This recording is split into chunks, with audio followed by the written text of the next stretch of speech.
I'd like to introduce to the class Dr. Grady Bray. He's been lecturing here at EMI since 1980. It's an awful long time. He's one of our most illustrious lecturers here. He's a psychologist, one of the leaders in the critical incident stress syndrome field. And Jim Milke and I have been trying to coordinate getting Grady to lecture this class for about 3 years, and it just so happens that he's on campus this week to do another class, and it coincides with this one, so we're going to take advantage of it. He's going to describe his experience in the MGM fire. We're also going to have it taped, so if there's times when we're doing this class and Grady's not here, at least we'll have it on tape and for future classes. So, Grady? Thanks, John. Thank you. Good afternoon, folks. Obviously, the MGM fire happened a long time ago, and today I will share with you as best I can what that experience was like. I'll do it as honestly and as forthrightly as possible, but once in a while we all have those senior moments once we get into our 50s and so forth, so if I forget something, you just have to bear with me on that. The morning of the fire, and it happened in the morning. I woke up about 6:30 in the morning. I was still on Eastern time. I was actually going to San Diego to present a paper at the American Gerontological Association. And at the time I was teaching at the University of Rochester Medical School. I'm a board-certified sex therapist and a certified trainer for sex therapists. And we've been doing a 3-year study on sex after 60 and geriatric sexuality. And basically the result of that study was there's still hope for some of us. But anyway, I'd like to get one. that's the lecture across the way, the other building. But during that period of time we've been doing the study, I also had learned to play blackjack and become a card counter. I count cards. And I'd sit at the dining room table with my kids, and they would deal the cards, and my daughter would say, "You want a card, Dad?" And I was keeping up with the plus-minus counting. And so I thought I was just the hottest thing in blackjack since God invented grits. And I was ready to go to Las Vegas and make my fortune. Then this opportunity came along to go to San Diego to present this paper. And I knew that the university was paying my way out to San Diego, and what I could do is I could stop off in Las Vegas at no additional charge on the air ticket. Nobody would ever know that I stopped off there anyway to gamble, because I'd never been to Las Vegas. And besides, I might not need to even go on with my trip, because I was going to win so much money playing blackjack that it might not even be an issue at all. So I got to Las Vegas, checked in the hotel, went upstairs, and being the good volunteer firefighter that I was, when I put my gear down, I looked around, and I did not believe that sign on the back of the door. I didn't look at that in terms of which direction the arrows were pointing for the emergency row exit, because I'd taught people for years. You don't believe those signs. You walk out into the corridor, you walk down the corridor, you count the doorways between your room and the emergency exit. And that's what I did. Walked down the corridor, counted every doorway till I got to the emergency row exit, opened the doorway to the exit. It was an externally vented stairwell, concrete. There was nothing stored in the stairwell. Some hotels I've been in, they will actually store things in those emergency exit areas. But there was nothing stored there. So I'd done my duty. I was ready. I went downstairs with that bead of sweat would get across our lip, and my hands were wet because I was really excited and ready to go. And I learned some things very quickly. A fool and his money are soon parted, because they don't play with a deck of cards in Las Vegas. They play with a 6-deck shoe. And I can't count 6 decks of cards. I can count 1 deck of cards. And so I lost my money very quickly, made my contributions to the coffers of the hotel, and I went back up the stairs relatively early. Next morning, I woke up, like I said, about 6:30, and looked outside, saw the sun coming up and so forth, and went in to do the things we do every morning, shower, shave, all that kind of good stuff. And as I came out of the hotel bathroom, had a towel around my waist, and started to walk over to my suitcase. But as I walked over in that direction, which you make a left turn as you come out of the bathroom, the door to the corridor is on the right-hand side. As I started walking towards my suitcase, I smelled something. Now, as a firefighter, there are a couple of smells you never forget. If you ever smell charred human flesh, you know that smell for the rest of your life. But also, the unique smell of burning insulation, electrical insulation, is very, very distinct. And I smelled burning insulation that morning. What I thought was, must have left a heat lamp on or something in the bathroom. So I went back into the bathroom, I looked up, the heat lamp wasn't on, it wasn't coming from there, and as I turned around to come back out of the bathroom, I looked, and underneath the doorway that went out to the corridor, there were wisps of black smoke coming up. What I thought, honestly, was, I wasn't afraid, I was excited. I thought, wow, there's a fire out there. And it wasn't a great thought, but it was early in the morning. I just got up just a little while before. But the training really took over. I knelt down by the door, put my hands against the door to touch it, and it was cool to the touch. I put my hand on the door knob, and I touched that. It was also cool to the touch. Staying behind the door, I twisted the knob, and I pulled the door open a little bit, and I looked up to the ceiling to see how far down from the ceiling the smoke had come. Because you think in terms of hot smoke rises up. It's lighter than air. Not one bit of smoke on the ceiling. But as my eyes came down about 3 feet off the floor and rolling like oil into my room was a very dense, heavy, cold smoke. And I remember thinking how odd that was. I pushed the door to. I took the towel from around my waist and I put it underneath the door. I stood up. I turned off the blower on the air conditioning unit, not realizing that the hotel used a passive flow cooling system. So that even if you turn off the blower in your room, it's still circulating the air. And those of us on the upper floors, which most of the deaths occurred between floors 18 and 22, 82 people. Most of the deaths occurred on those upper floors. And the reason they occurred there primarily was when they were retrofitting the casino with a series of new cameras. And at least this is how it was explained to me. And I was very curious about how this whole thing happened, believe me, after it was over. When they were retrofitting the casino for the new cameras, they got to a series of walls that were blocking the cable runs. So the contractor just cut holes through the walls. What he did was connect the emergency smoke dump with the passive flow cooling towers for floors 18 to 22. So that smoke was sucked into the cooling tower vents, cooled and compressed and pumped into the rooms. And a lot of people who died very, very fast from that smoke, particularly from the cyanides, from the carbon monoxide, and the carbon dioxide. I mean, there are a whole series of things that were in the smoke that most of these folks died from. The classic picture of that fire is of a man and a woman seated at a table. They've slumped over, and the waiter has fallen across the table, and they all died in those positions. I mean, people passed out that fast. And it was from the burning plastics primarily. The plastics in the figurines and the carpets, the drapes and so forth that produce the toxins that knocks people out so quickly. And they went unconscious very fast. But I didn't know any of that. I just knew that once I put the towel around the base of the door to keep the smoke from coming in, turned off the blowers, doing the things I knew to do, walked back over to my suitcase, and that's probably as close as I came to panicking, because I'm looking in my suitcase and my real thought was, what the hell do you wear to fire anyway? There's no turnout gear here. There's no bunker pants here. There's no Scott Air Pack to put on. What do you wear to a fire? And I stood there for a few seconds just staring into my suitcase. Finally, I reached in, I grabbed a pullover shirt, a pair of jeans, and a pair of boots. I had put my boots on. On the night table, I'd stacked up the night before my billfold, my traveler's checks, the 2 $5 chips I had from the night before, and my room key, and I put them in my pocket. Went back into the bathroom, grabbed a towel, and went over to turn on the water to wet it. When I turned on the water, there was no water. No hot water, no cold water.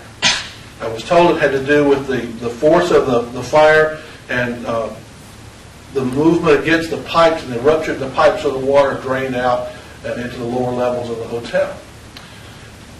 I looked around that room, and there was only one place where there was water in that room. And my wife had been trying at that point for about 15 years to get me to always flush it after I went in the mornings.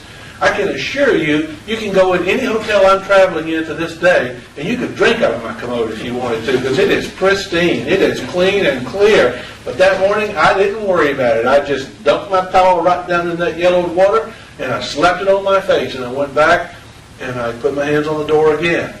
Because I knew where the emergency exit was. I knew how far down the corridor it was. The door was still cool to the touch. And when I opened that door up, from floor to ceiling was a solid wall of inky black smoke. I could not see the doorway across the hall from mine. Even though every pull station in that hotel was activated, there was never an alarm sounded in the MGM hotel. There was never a fire alarm that went off. But every pull station had been pulled in the hotel. The emergency lighting system in the corridor I was in, I can't say for the rest of the hotel, but the emergency lighting system in the corridor I was in completely failed. There was no light in that corridor. But I crawled into the corridor, and in that darkness, I mean, imagine yourself in the darkest, deepest cave you've ever been in with no lights on. And that's what it felt like to me. I mean, it wasn't gray. It was just pitch black dark. Left hand on the floor, right hand on the wall to keep your orientation.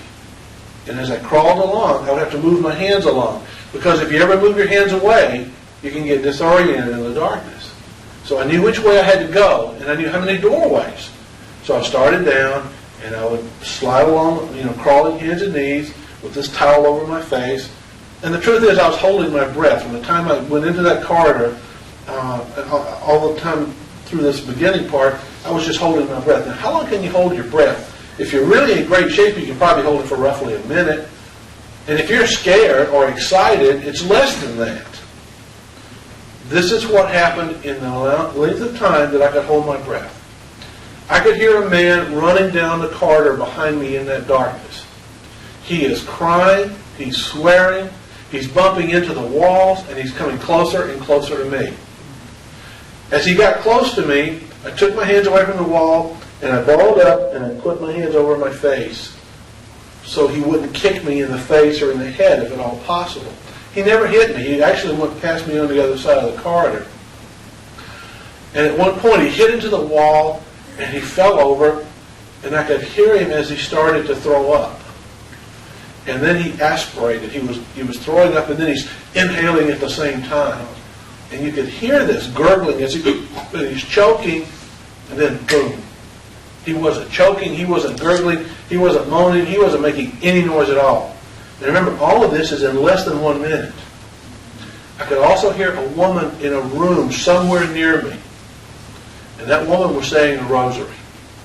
And she would say her rosary, and she would cough.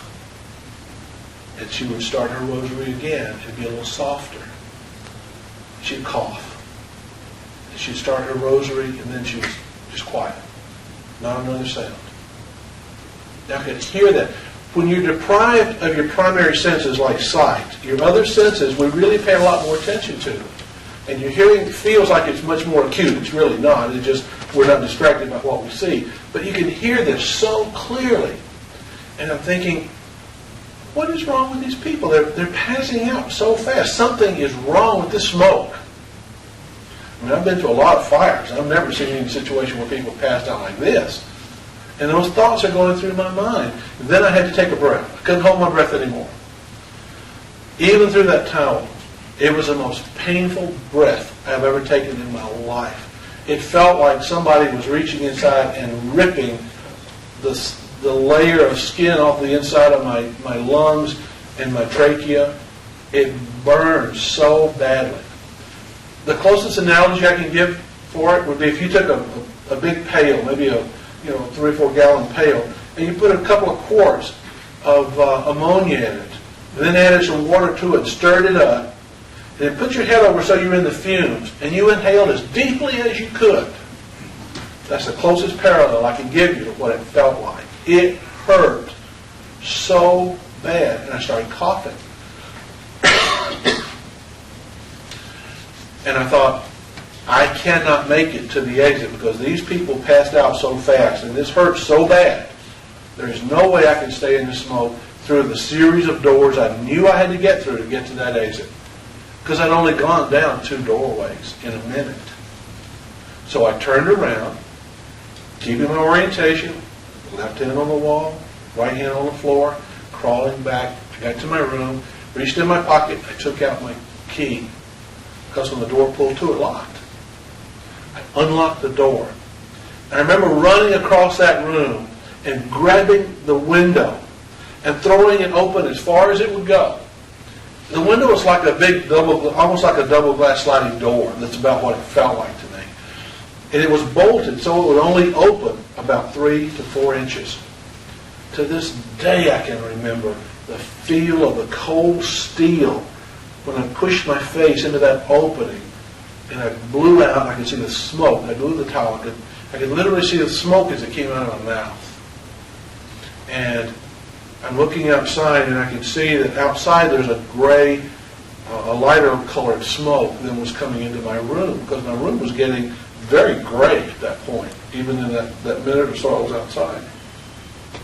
And I realized that I probably had a better chance outside, even though I knew, when I always told people, you never break the windows in a high-rise building. If you're in a hotel, you don't break out the windows. But I knew what I needed to live was going to be out there if I had a chance at living. So I stepped back and I picked up a chair. Not like a little chair, a big chair. Kind of you sit in in a hotel room. And I came to that window and I punched it in the right-hand lower corner of the window. I put the chair down and I knelt down, because it just knocked the hole through. The whole glass didn't shatter out, just that corner shattered out. And I put my head through, and as I put my head through the window, it seemed to me it was like an explosion. There was a loud noise. Whoom! This bright, sparkly stuff was all in the air. I felt something on my head, and as I pulled my head all the way back into the window, a chair came down to where my head had been. The man above me threw his chair through the window. And the white sheer curtains that were on each side, the ones on the right near where I was kneeling down, they were suddenly getting darker and darker and darker. And I realized, even though I had not really felt it, that I had about a 4.5 to 5 inch scalp wound from a shard of glass that had cut through the top of my head. Now, you don't die from a scalp wound. It's just real bloody and messy. So now I'm kneeling there by this window with this towel over my face in part to try to breathe through, to try to keep some of the smoke out, and the other part on top of my head like a compression bandage trying to stop the blood. And I was afraid to put my head back outside because people were throwing all kinds of stuff through their windows. And I was really afraid I'd get hit again. I don't know how long the time passed, whether it was seconds or minutes. It probably wasn't very long. But what I became aware of next was my heart was racing like a trip hammer. I could feel it pounding in my chest. And as I was breathing, it sounded like it was heavy snoring. It's called Cheyne-Stokes breathing. And people often do this before they die. And this is honestly what I thought. I thought, you're going to die here by this window. Next thought. Well, before you die, you really should get up and go over to that desk and take out some of the hotel paper and write April and Scott, my children, a note and tell them that they don't have to be afraid to die. But death comes very softly. Death comes gently. It's not hard to die. It's only hard to live. Next thought. You're anoxic. You're not getting enough oxygen to your brain. You're thinking crazy stuff. If you're going to live, you really better get up from this window and do something different, or else some fire marshal is going to come in here and find you laid out by the windows dead, just like you've seen children in house fires laying by the windows because they thought it was safer or somebody would come to get them there. I don't remember standing up, but I still have scars on my hands where I pressed into the glass that was on the ledge. And I stepped back and I looked around and I didn't bother with a chair. I picked up a couch. A whole couch. I picked that thing up and I rammed it into the center metal of that window with such force that it sheared off 1/4-inch steel bolts all the way around the frame. The frame went flying out, the glass went flying out, the couch went flying out, and I didn't worry about the people down below me. That was their problem as far as I was concerned. I just wanted to live at that point. Just wanted to live. And as the couch goes through, I fall forward, and from about ribs up, I'm hanging out the window. And the first thing I became aware of was this roaring sound. And I thought, oh no. Because I A couple weeks before, I'd finished reading a book by Ray Moody called Life After Death, these near-death experiences that people have. And they're always talking about this roaring sound and a bright light. So I'm lying there and hearing this roaring sound, and I thought, oh, no, this is not fair after all this. I thought, well, if I'm going to see a bright light, I'm not going to keep looking down. I'm going to look up. So I looked up to see where this bright light was going to be. What I saw instead was the most beautiful Huey helicopter that anyone could imagine. That's what the roaring was. Woo, woo, woo, woo, woo, woo. And it's up above the building. Now, he can't get to me and I can't get to him. But it was the downwash of the rotors that brought the oxygenated air down the side of that building. And I am convinced that many of us who lived on those upper floors, who were hanging out the windows, probably lived. At least part of it was the fact that it blew the smoke away from the side of the building and brought fresh air down so we could breathe. So I'm lying there. I'm trying to breathe, and my heart's slowing down a little bit. Some minutes pass, and I'm looking around, and I'm wondering, where is this fire anyway? Where is it? You really, if you think I'm not going to die immediately, you're beginning to wonder, well, what's going on here? What else can I do? And you really want to know. You want knowledge, because knowledge will give you a chance to make some choices maybe. And I thought, well, the fire's on the upper floor. I'll do everything I've been trained to do. I'm going to put the mattresses against the door. But I made a decision a long time ago when I became a firefighter. If I ever have an option, I will not be burned to death. I will not. And I knew with 100% assurance that when the fire came through that door and I had no more options, I would step off that ledge. Not even a question in my mind. I knew, and I was at peace with that that's the way I would choose to die rather than being burned to death in that hotel. But I'm looking around, and I look out behind the hotel. At that point, it wasn't so heavily constructed. There was a big open area, a big field like out there, just sort of desert sand. And there was a television crew there, a news crew. And they had their little, at that time it wasn't a satellite system, it was a microwave relay truck system. And this reporter's talking. So I thought, wow, what's going on? So I got back up, walked over, turned the TV set on. The TV set worked. The phone didn't work, but the TV set worked, because later I would try the phone. I turned the TV set on, and I'm going through the channels, and then I can see this guy, and I can hear it. And he's right down below me. I can see him down there. What he's saying is, we're on the scene of a fire raging out of control in the MGM hotel. Fatalities are mounting by the minute. And as we have more information, we'll get right back with you with this late-breaking story. And the screen changed, and there was Captain Kangaroo and the bunny rabbit on the screen. At that point, I was ready to take that television set and throw it at that guy down there, because don't tell me, one, this place is on fire and people are dying by the minute and you're not giving me any more information. They missed a real opportunity to communicate at that point. They missed a real opportunity to communicate. Now I'm just looking around, trying to figure out what on earth to do. And down below, there's a guy in a brown hotel security uniform, and he has a bullhorn. And what he's doing is he's talking. But you can't hear what somebody says when you're 20 floors up, and there are helicopters overhead, and people are yelling and screaming. And this guy's motioning for people to go. He's doing like this, and I assume he meant try to go to the exits. I knew I couldn't go to the exits. So I'm thinking, that's useless. As I'm looking at this guy, all of a sudden, out of the 14th floor window, a woman goes head first.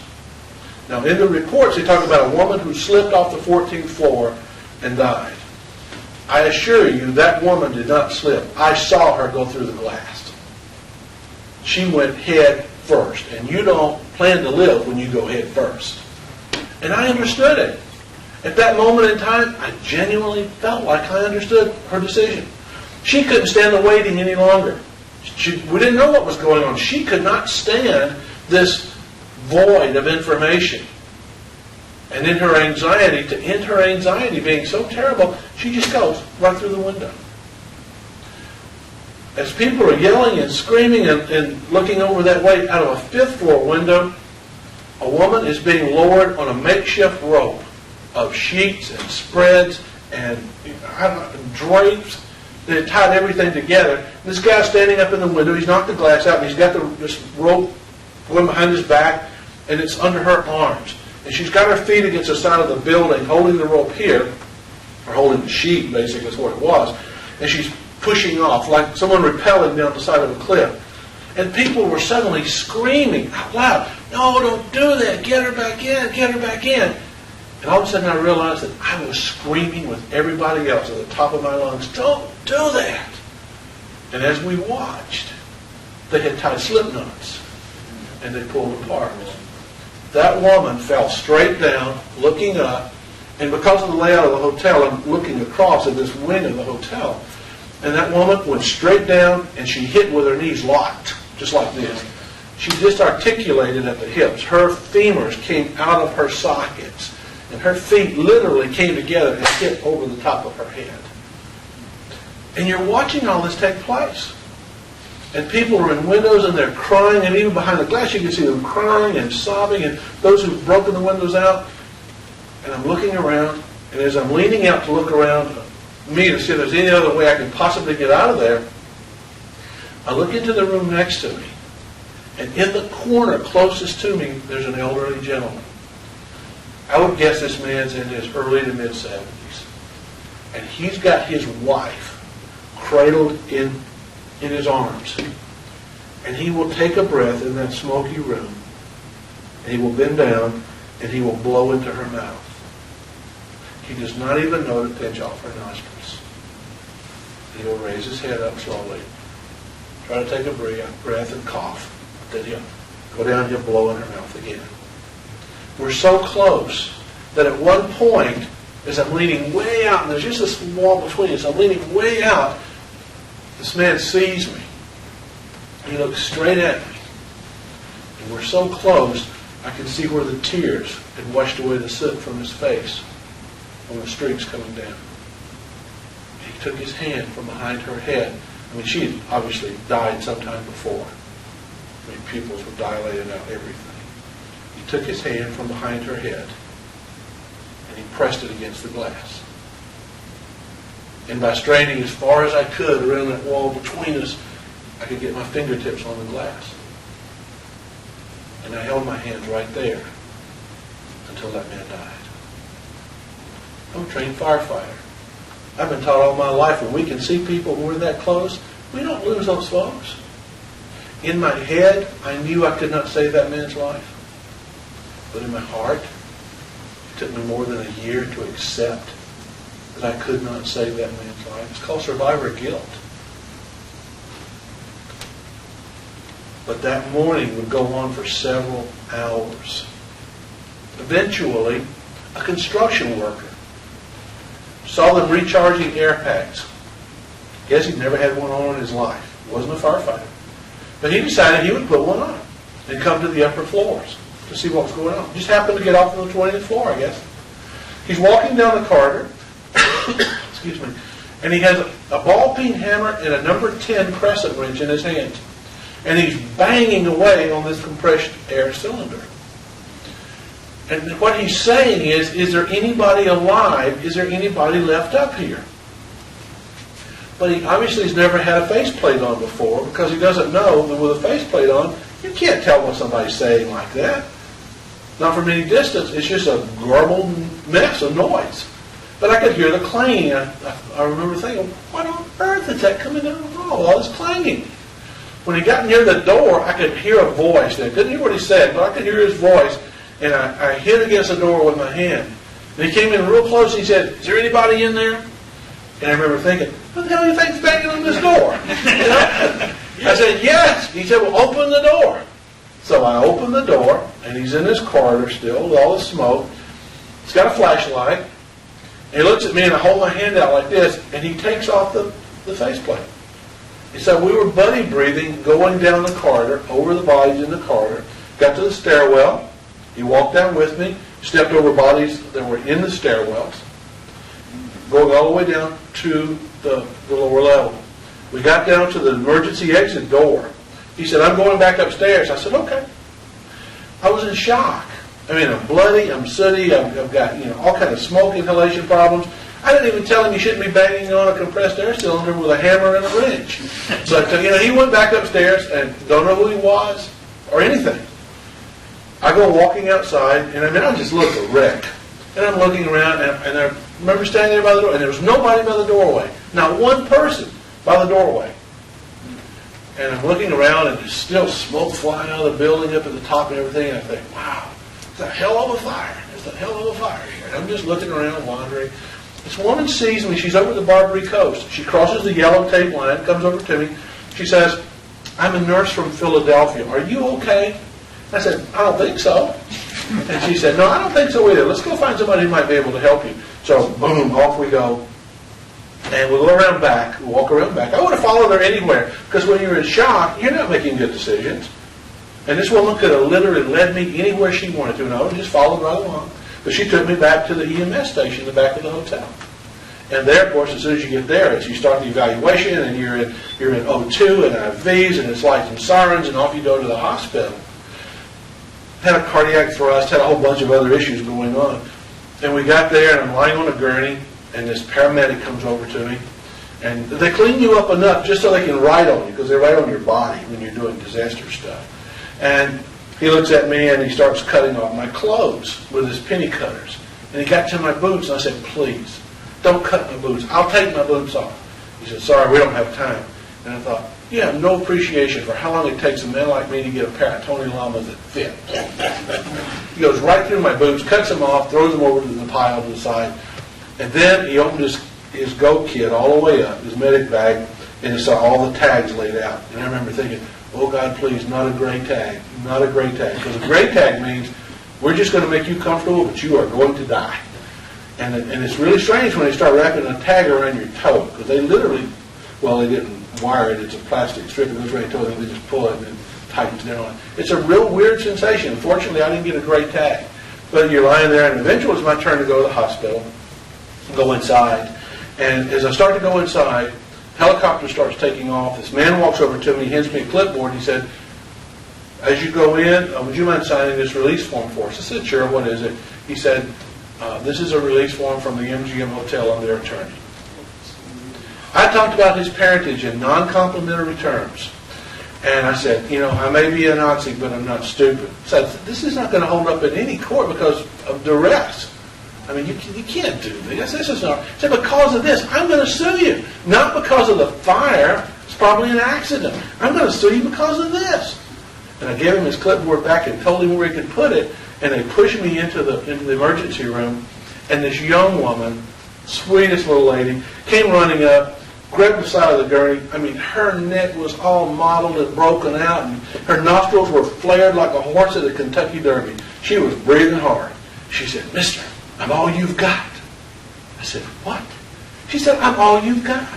All the doctors are busy and all the nurses are busy, and I'm a third-year medical student. I think we might need to run some tests on you. I said, yeah, we need to run some tests on me. I want an SMA 12, SMA 24. I mean, I ordered every test I'd ever heard of in all those years I was teaching at the medical school. And she looked at me and she said, oh, are you a doctor? I said, yes, I am.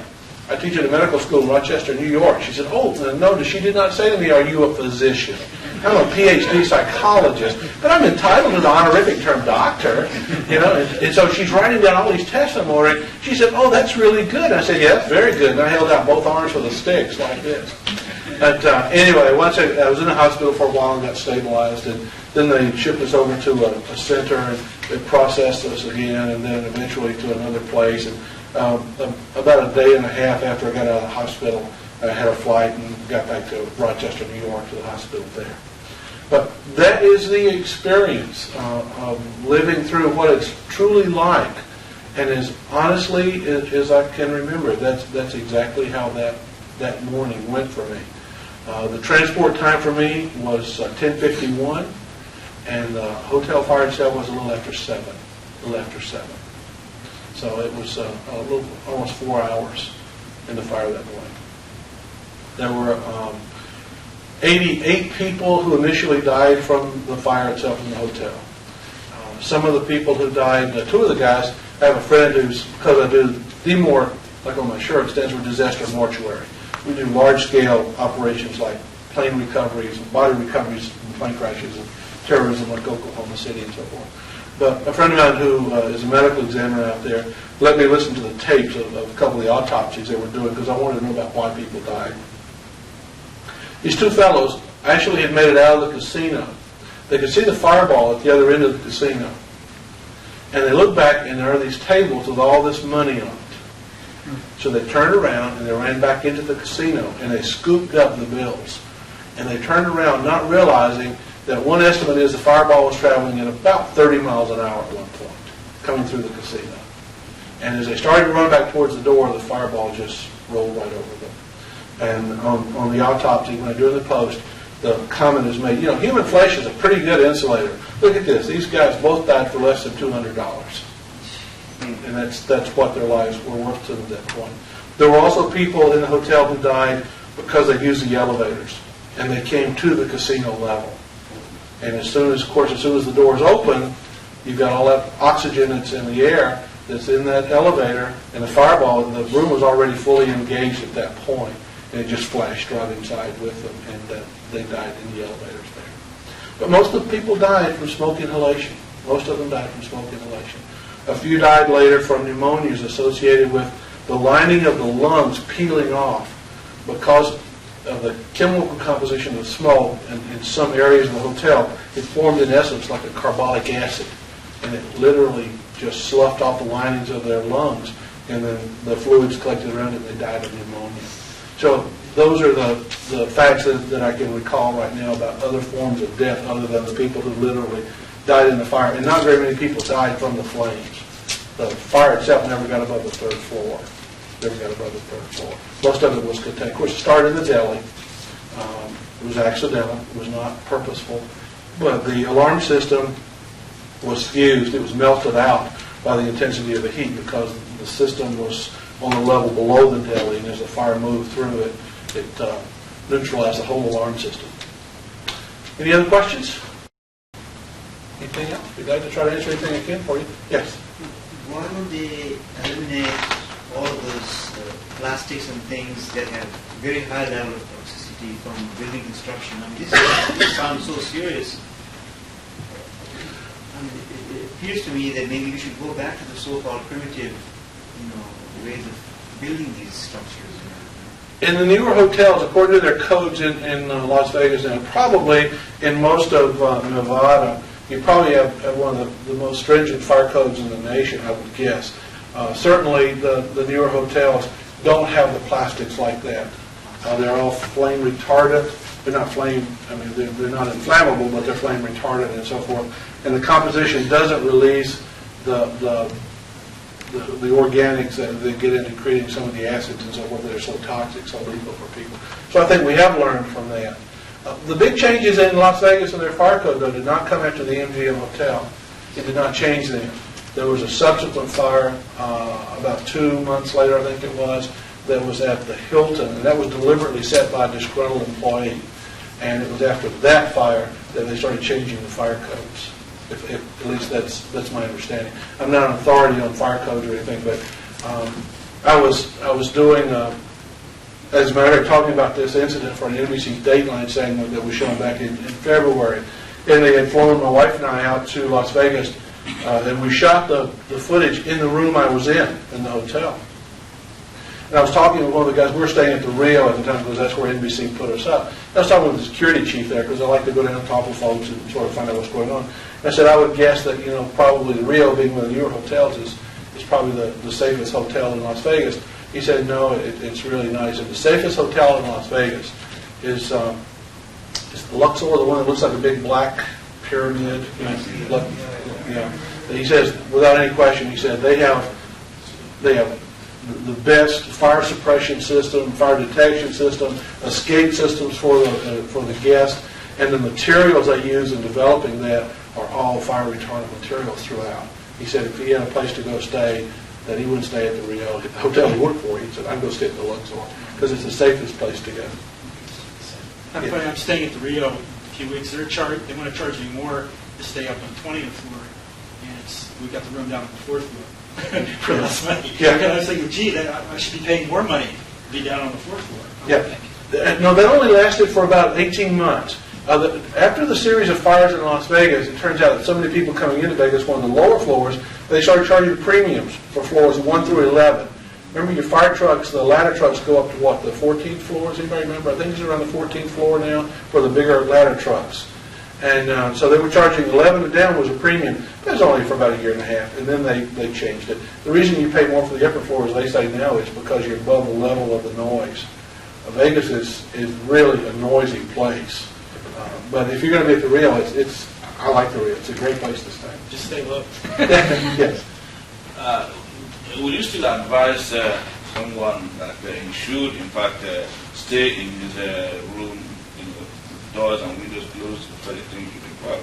Because what are the chances that the person could stay there and nobody comes there to clean the person, and eventually the flame may get to that? Well, what we teach people, I do a lot of work for companies like Kodak and Xerox and so forth. What we teach folks now is when an alarm is sounded, first of all, know what you're going to do. Have your plan there. When I travel, I always travel with, there's a small device you can get at almost any, like the Nature Company and so forth. It is a combination motion detector, smoke detector, and light. And you hang it on your door. So if anybody tries to come in your room, the motion detector will set it off. It's one security aspect. It also has its own smoke detector in it. That'll pick up any smoke coming up under the door. What we teach people is have your plan, and then as soon as you've gotten your materials together, you don't take your luggage or anything, but you have some clothes you want to put on. Then you want to make sure you put on shoes, because if there's glass or broken materials or whatever, you could really get hurt. But you first check the exit to see if it's clear to get out of the building. You really do touch that door to see if it's hot. And if it's cool, you stay behind it, you open it up, and you look to see if there's smoke in the corridor. If it is possible to go down that corridor, because we'll assume that you already knew where the fire exit was, because you checked that when you first got in the hotel, right? Everybody checks that when you first go in the hotel. You know where that emergency exit is. If it's clear, evacuation is the first response you want to make. I am appalled at how many times people will hear alarms and they'll say, oh, it's just a false alarm. I don't want to get up. I don't want to go outside. And what we find is, if you look at the history of hotel fires, in most cases, alarms are sounded. And the people who subsequently die will die because they don't leave. They stay. Now, if it's hot and you cannot get into the corridor, then your best bet is to stay in your room. Wet towels, wet blankets, things like that. Just soak them. Put them in the tub, turn the water on, soak them out good, because you may need to cover yourself with those at some point. But the rule is still, don't break the windows. As long as the air in your room is breathable. Because as soon as you start breaking windows, you're allowing oxygenated air to get inside through your room and possibly feed the fire somewhere else. So you don't break the window. What I did, technically, I should not have done, except my assessment was the only way I could live was to break the window and take a chance with the smoke outside. So always try to get out first.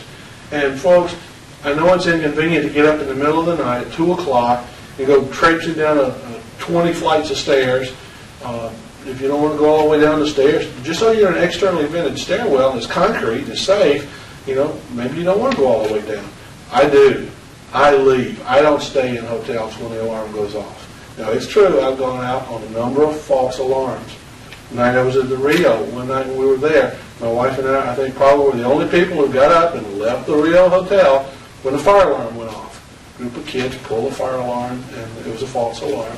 But it's not worth it to me. The inconvenience is better than dying. There's very few times when I think that getting a little bit of extra rest here is going to be worth dying over. Yes? Going back to the time when you first opened the door and saw this cool black smoke, you said it was about waist high? Yeah, it's about 3 feet off the floor. Okay, do you think you could have made it to the exit if you had left? I probably could have.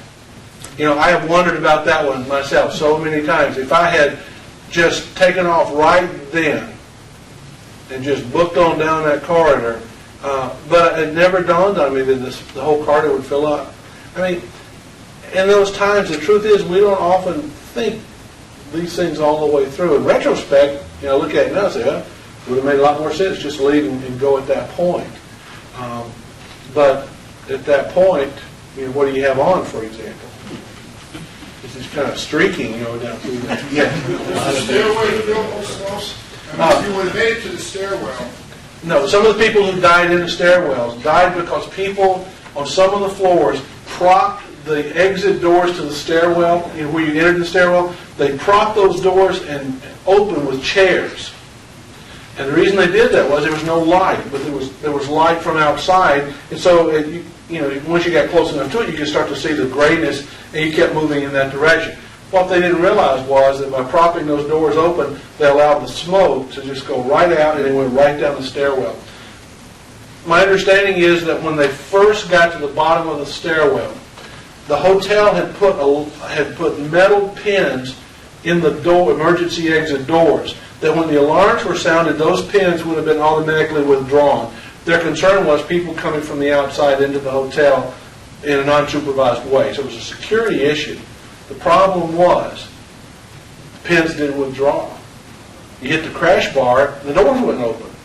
And that when the Clark County folks really started prying open the emergency exit door on that side of the building I was on, there were people who died beside that emergency exit because the smoke pooled right there, and they died in the smoke. Others turned around and tried to make it all the way back up and cut across the roof to try to get off on the helicopters. That was the problem. That's why there were bodies still in the stairwells as we were going down. And that's how it was explained to me.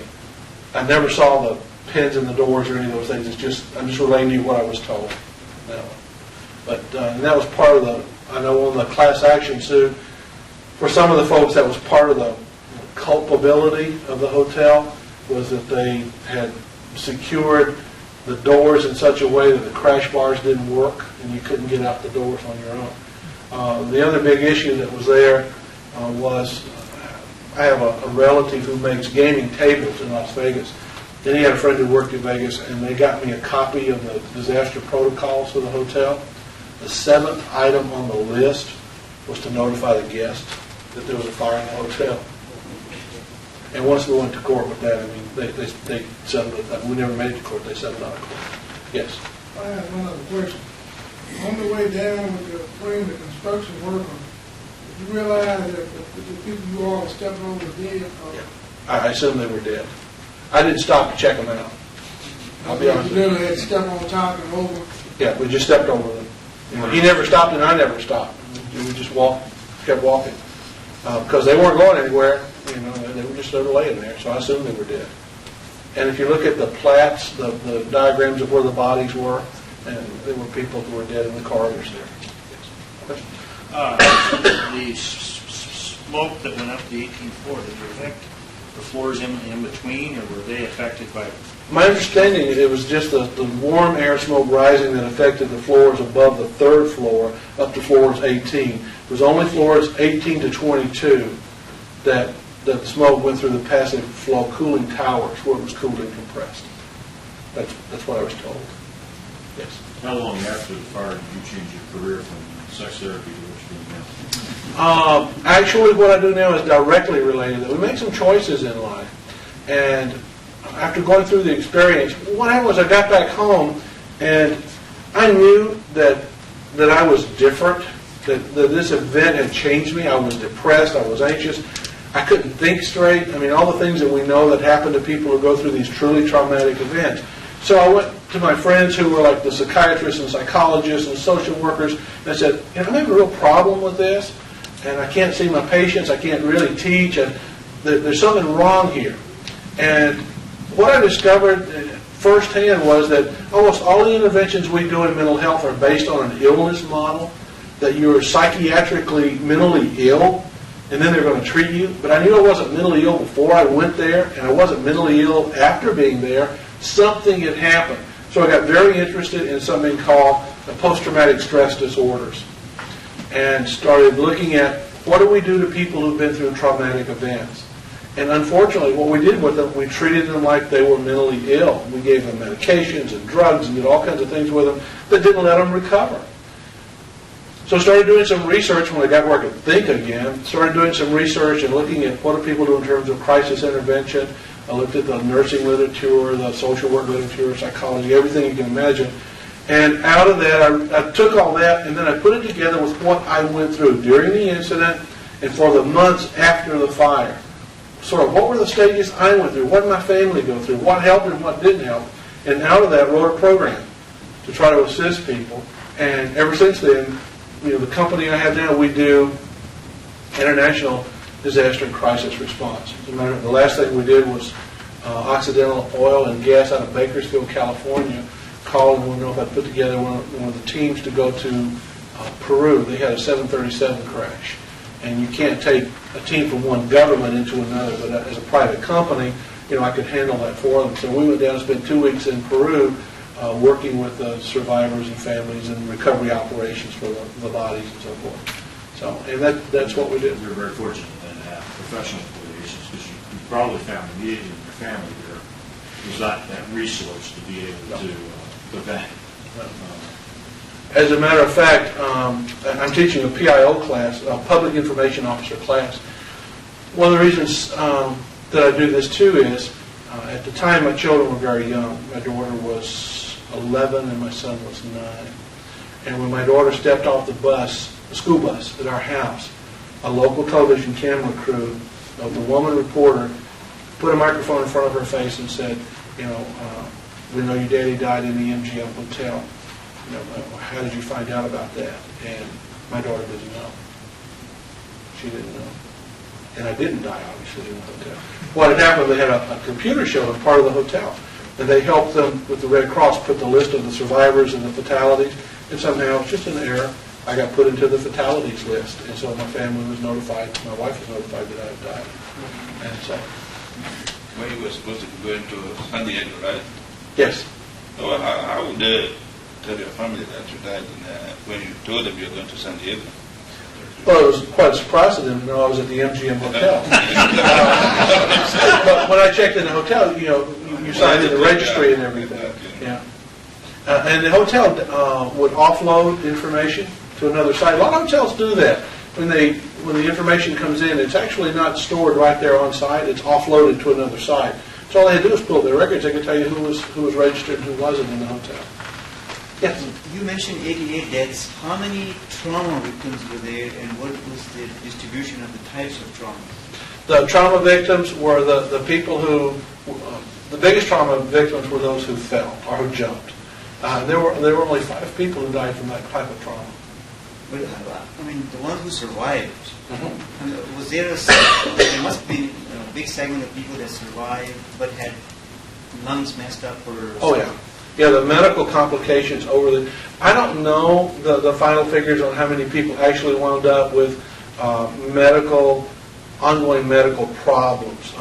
There were quite a few. You have to remember the hotel, the people were very lucky. It was early in the morning, and the shift change had not taken place. A new shift had not come on. There were not that many people in the casinos.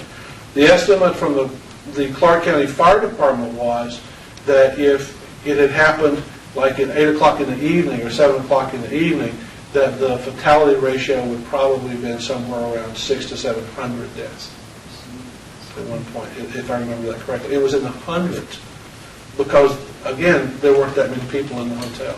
And the people who died, most of them died on those upper floors. But it was early, many of them died in their sleep. They just died in their beds. They never knew. They never knew at all what had happened. If you took a mattress and then jumped out with it lying on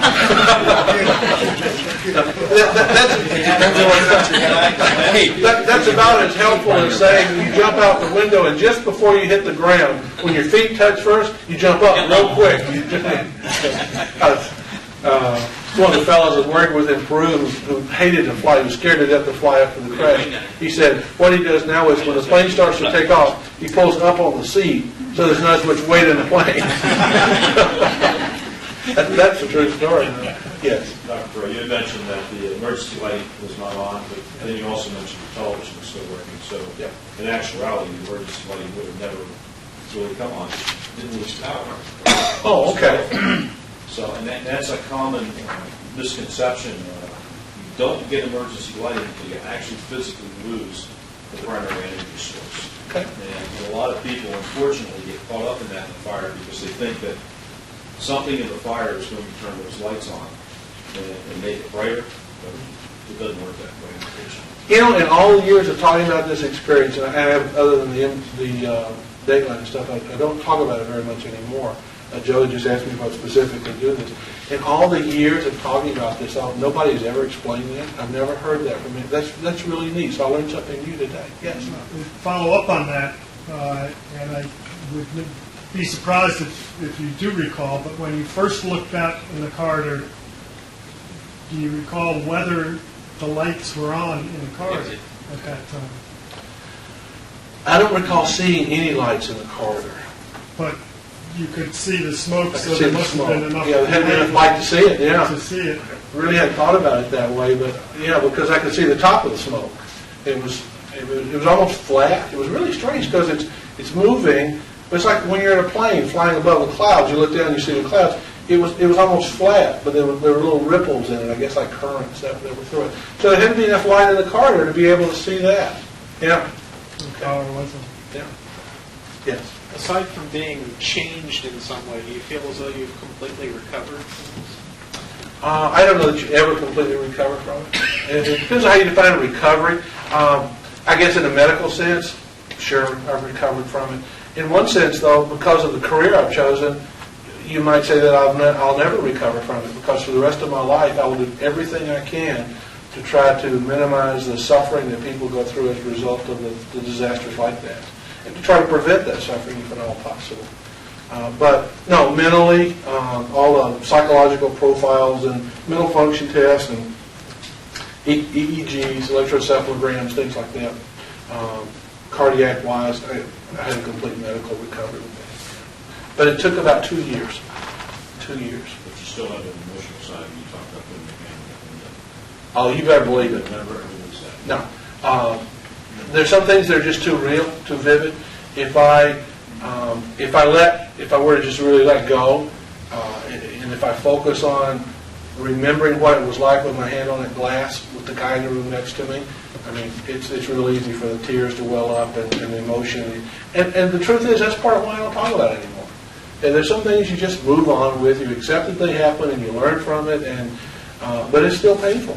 It's painful to do. He's talking about an incident that occurred again. Most volunteer firemen never ever have an opportunity to experience a loss of life, especially when you felt that you could have altered that. And I was 17 years old when my loss of life experience occurred with a 2-year-old baby. And I'm almost crying now just thinking back. I can tell you the weather conditions and every condition on that fire ground, specifically today, for that day when I was 17 years old. So you never really ever truly recover. You deal with it. And who you're around, the environment you're with, affects how you deal with it in reality. Just, like, I knew he couldn't talk to his family because my father was a volunteer fireman for 15 years, long before I ever got involved. And we didn't talk about it. It was just something when we got to meals or anything else, we didn't talk about it because it would influence whether you would ever go back into that building again and how you make decisions. And since there were 5 of us in the family that were volunteers, we couldn't. We just had to. And that was the wrong thing to do. 27 years ago, we should have talked about it. And it's just not until involvement like his work. I mean, there are discussions with firefighters on responding on the incidents involving plane crashes in California, where the guy sitting in the apparatus, and all of a sudden, in the cab of the apparatus is just filling up with blood in his mind. And if you don't figure out a way to deal with it, you become sick all the time. A good colleague, a friend of mine, his name is Jeffrey Mitchell. Jeff and I co-authored a book in 1990 called Emergency Services Stress. We talked about some of the techniques for dealing with these kinds of issues with emergency responders. But a part of what I do with the GO team for NTSB and on the air crashes, part of my job is to be the one to notify the families. And in the last year, I think I've notified 296 families that somebody in their family died. And there are days when you're doing that and you think, man, I don't want to do this again, because it is so painful for those families, and it's just a hard thing to do, and you struggle with trying to come up with the most appropriate, there are no right words, but the most appropriate words and the most supportive. But what I find is that if I can flash back to what that experience was like for me in that hotel, and what my family went through. Anything I can do to at least minimize the suffering they go through, and for our teams, the faster we can get those bodies identified and get them back to the families, that's a real service to those families. And there's no question that I did what I do today directly because of that experience. And when life gives you those kinds of experiences, we have choices to make. You can be destroyed by it, you can try to bury it and ignore it, or you can grow through it and change your life and hopefully in some way try to make the world a better place for them. I appreciate the opportunity to come over and share that with you. Yes? If you got there for Peruvian, if you say you went through, how soon did you get to the crash site? The air crash in Peru, we didn't get to the crash site for 11 days. And that makes a lot harder. Okay, let me have Yes. one last question. Now, you said the fire started around 7 in the morning. Yes. And what was the estimated time that they extinguished it at it was no longer working? It was about 2 in the afternoon when they finally called the fire. When it was when everything was secure. It was in the early afternoon. But the building smoked on and on. It just smoldered for the longest time. Yeah, as a rule of thumb, would you say it's better to stay in low-rise hotels compared to high-rise? I don't. It doesn't bother me to stay in high-rise hotels. I just make sure that I prefer to stay in a hotel that's sprinkled. But and had a couple of contracts with the Ministry of Public Security in China. We do a lot of worldwide stuff, and believe me, some of the hotels in China, they are so far from ever being sprinkled. I mean, the emergency exit was a bamboo ladder on the outside of the building. But you get desensitized to it. I mean, I travel with certain things. Like I said, I carry my own smoke detector. I carry a light. I don't carry a hood. Some people carry hoods. There's a hood you can buy. Problem is those hoods, once you get temperatures above a certain point, they start to melt. And when they melt, they're like shrink wrap. And you just go right into your face. And even if you've got a little air canister there, it's not going to do any good if you shrink wrap yourself. How about nylon rope or something? No, don't carry ropes. You're not yourself. Okay, well, Grady, thank you very much. We really appreciate it.